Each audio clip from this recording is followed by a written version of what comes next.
Welcome back, garden enthusiasts. Today, we're showing you how to make fertilizer from kitchen scraps. Learn how to use nutshells, grass clippings, and leaves to create a nutrient-rich fertilizer for your garden. Let's get started. Using kitchen scraps to make fertilizer is eco-friendly and enriches your garden soil.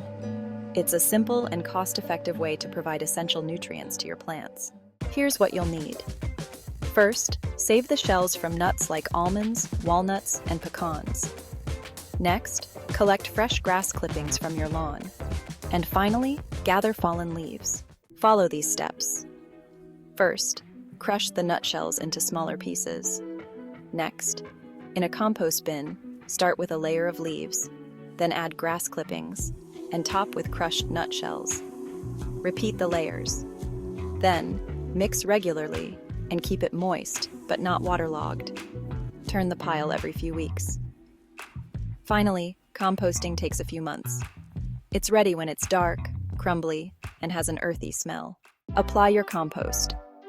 First, spread compost around the base of your plants.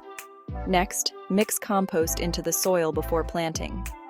Finally, use compost as mulch to retain moisture and regulate soil temperature. Tips for success. First, keep a balance between green, grass clippings, and brown, nutshells, leaves materials. Next, these attract pests and create odors. Finally, composting takes time, so be patient.